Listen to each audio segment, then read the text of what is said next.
Good morning, class.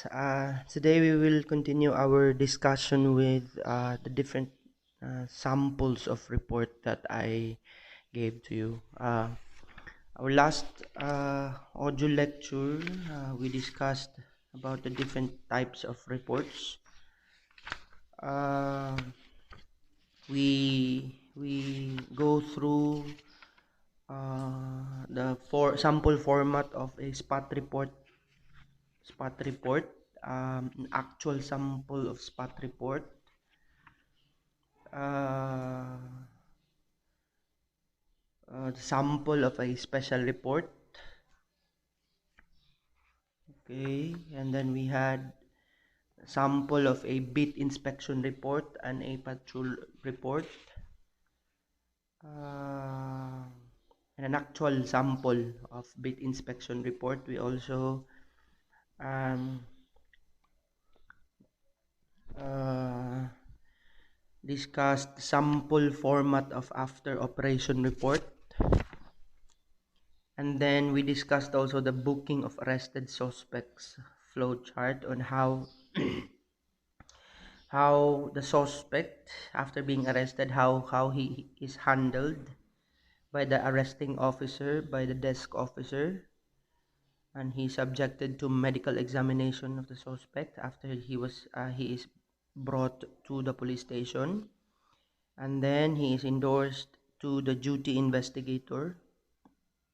Okay, for the preparation of booking forms and the taking of his 10 prints and mugshots, and then the duty investigator will turn over the suspect to the duty jailer, and then the duty jailer takes custody of the suspect. We have also discussed sample form of booking sheet and arrest report, jailer's receipt of suspects.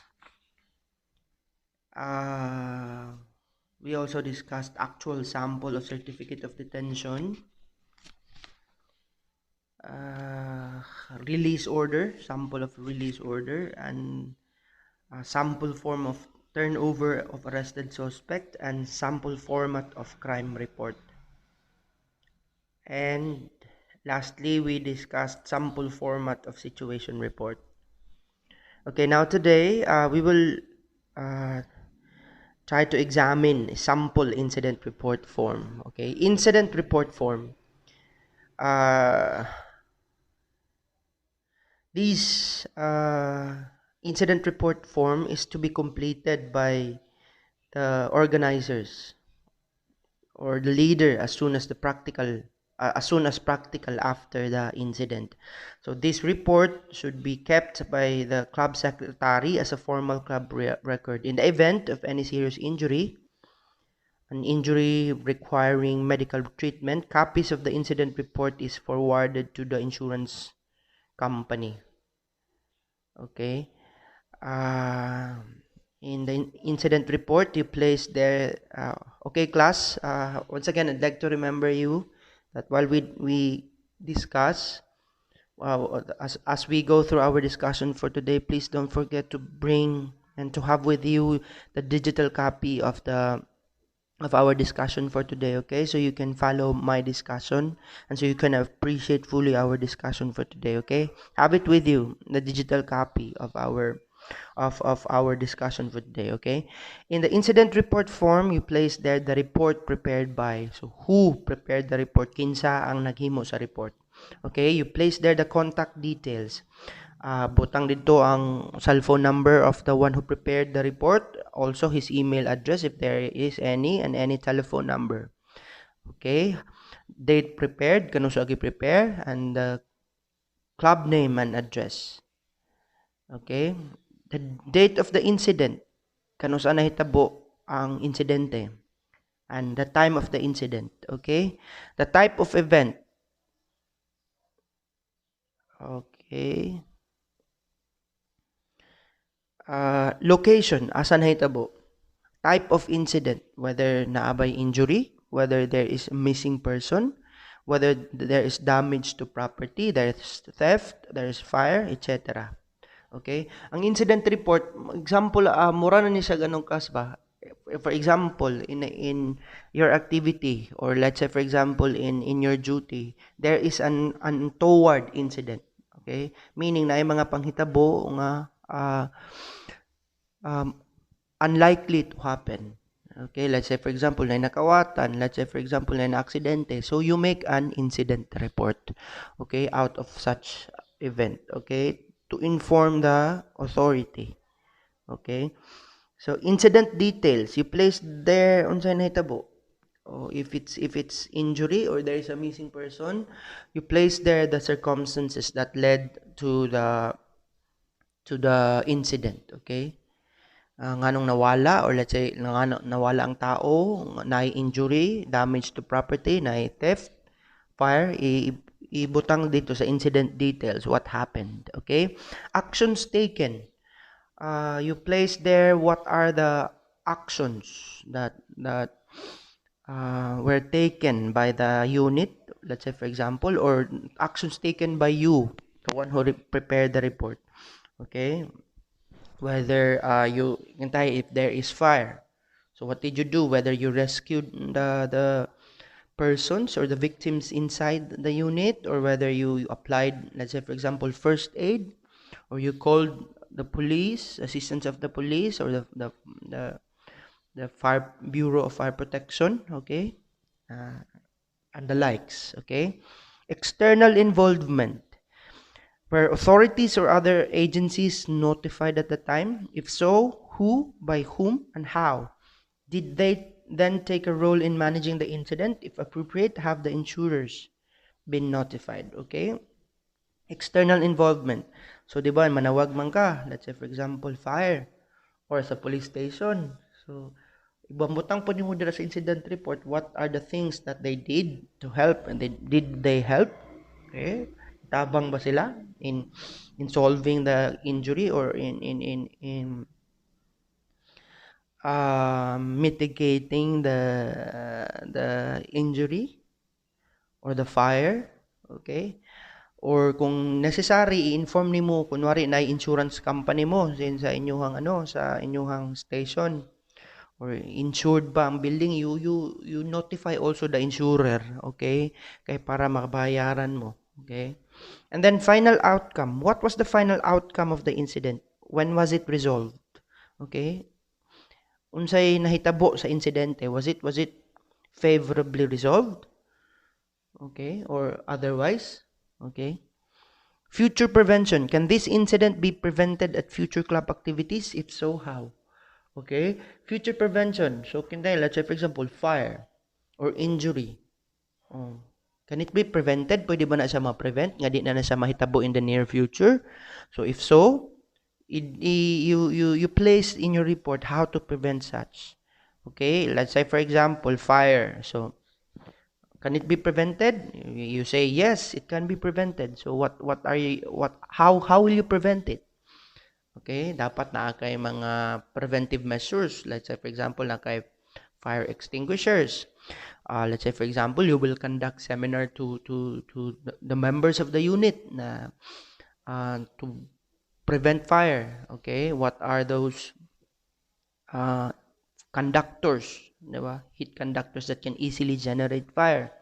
So i-prevent na nimo, you will and the likes. Okay, supplementary information. This section can include list of attachments such as a map, witness statement, etc. Okay, so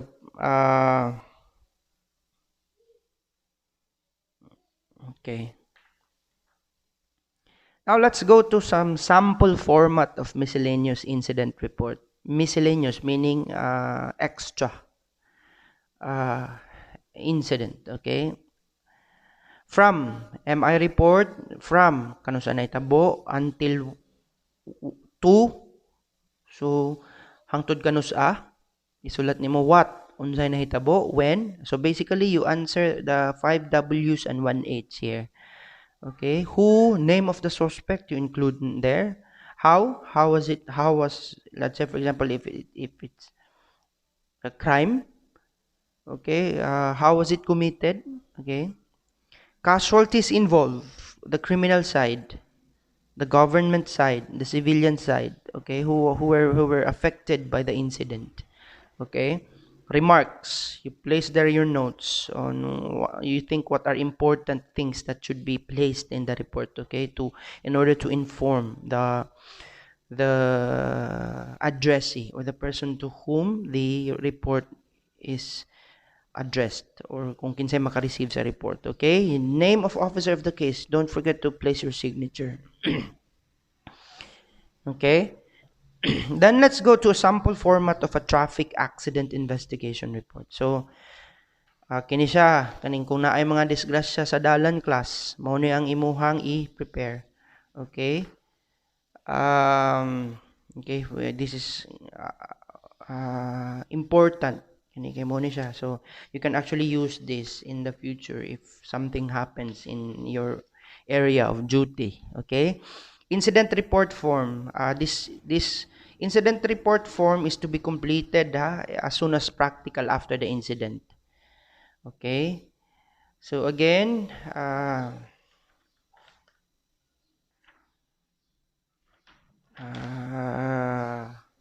a traffic accident investigation report. So this should be completed after the accident happened. Okay, so you place there the headings. Unsa na siya nga station, nga office, let's say PNP, Tagum City, or Pantukan. Okay, place there. Title, Traffic Accident Investigation Report. Where? Asa nahitabo class? You place there the complete address, okay? Oh, di ba? Near, ibutang pa nimo, near the intersection landmark, you place it there.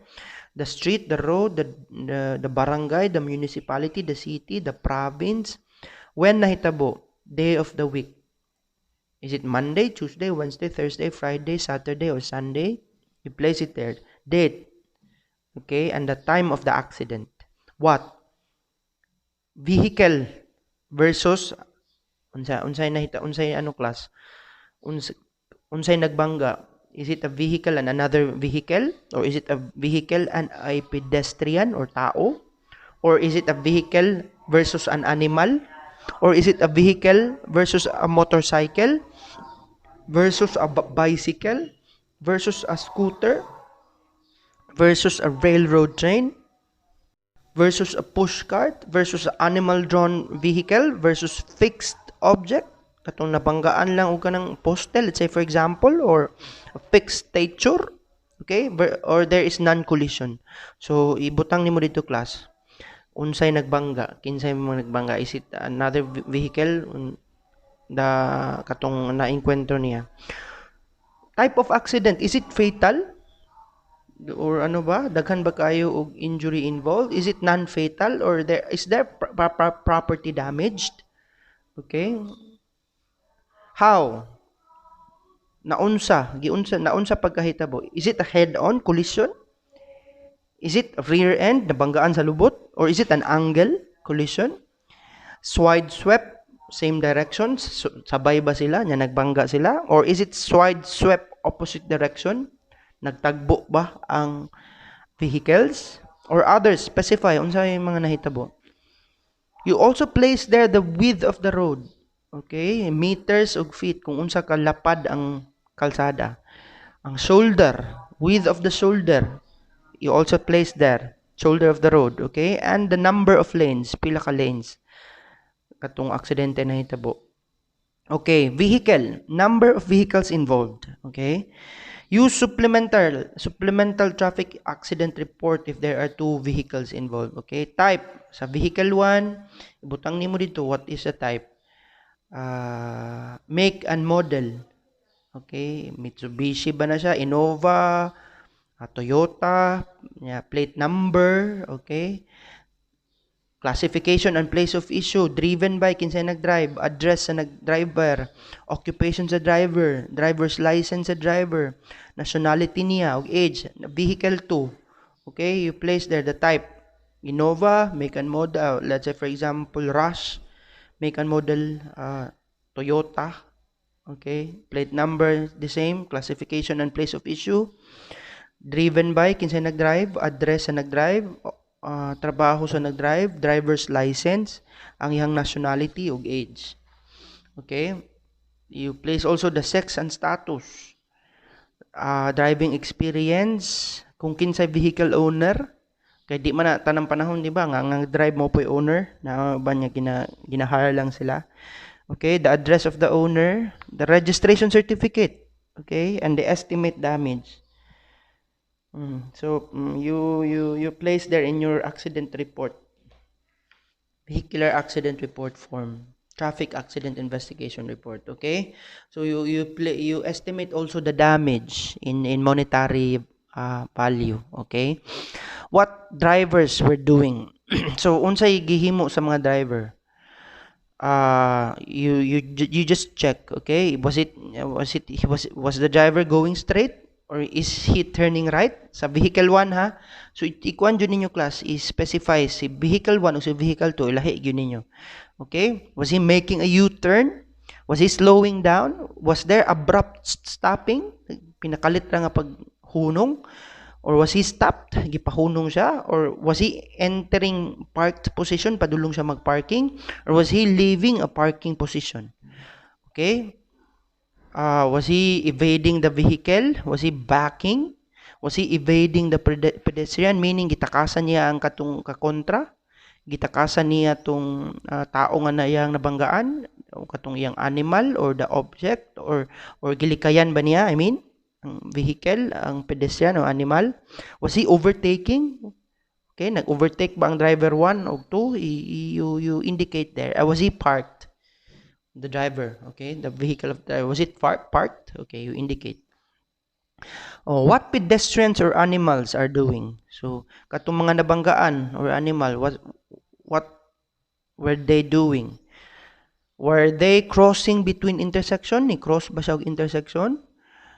Were they crossing at the intersection? Okay, were they crossing upon signal? Okay, bisag na ay signal. Were they crossing against the signal? Imbis kay go na sila, imbis kay pwede na maglakaw, imbis kay go na ang mga vehicle mo pay pagtabok sa katong mga animals or let's say the pedestrian. Okay? Everything was there crossing, was the pedestrian or the animal crossing a pedestrian lane or without a pedestrian lane, or was the pedestrian coming from behind a moving vehicle, or was he coming from a parked vehicle, or a long roadway on sidewalk, a long roadway outside the sidewalk, a long roadways without sidewalk. Okay, so katong pedestrian or ang animal, was he or it standing in a safety zone or island?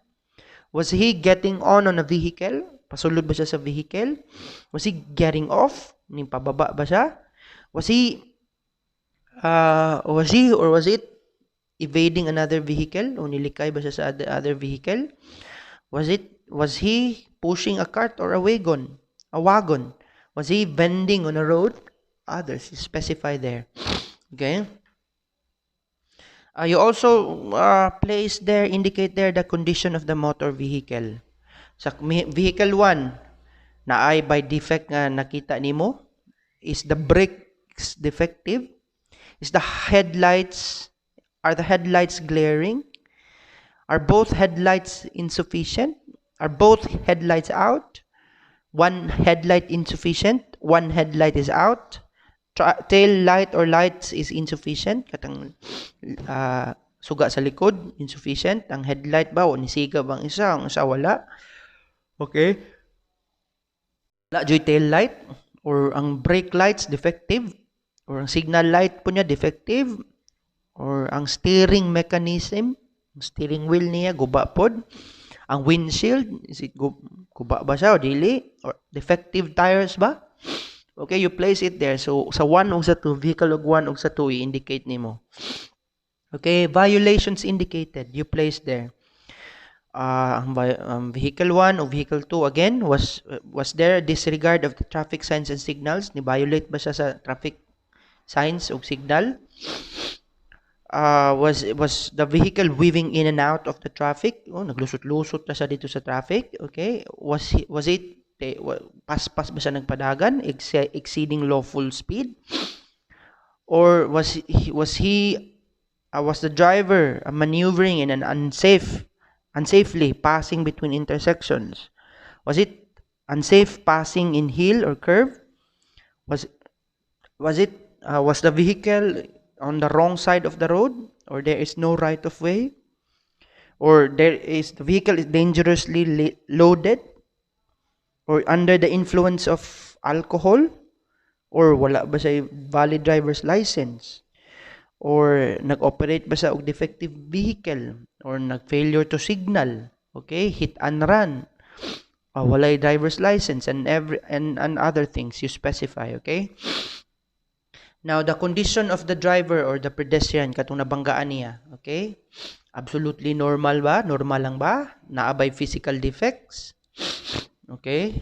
Nasakit ba siya? Okay? Katulugon ba? Nakainom ba tong pedestrian nga nabanggaan og alcohol? Okay? Or nahubog? Okay? Vision obscured by, natabunan ba ang katong place of the accident of trees, mga tanom, mga plants, mga crops, or nabay building, nabay balay, or nabay coral? Is it a hill or an embankment? Okay, nabay mga signboards, nabay mga parked vehicle nga nagtabon. Okay, moving vehicle, natabunan bag own cargo. Was it raining during the accident? Were there falling objects? So you place it there.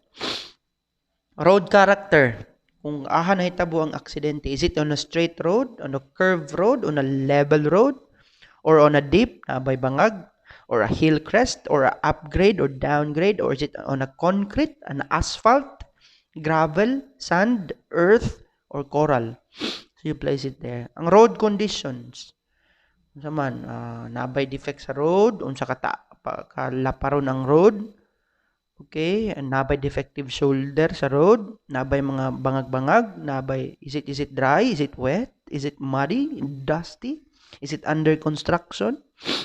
Specify. The weather condition, daylight condition kung gabi ba siya. Okay, is it fair, is it cloudy, is it rainy, is it windy, is it sunny? Kung gabi unsay ba hitabo, is it cloudy, is it dim, or is it very dark? Okay? The point of impact.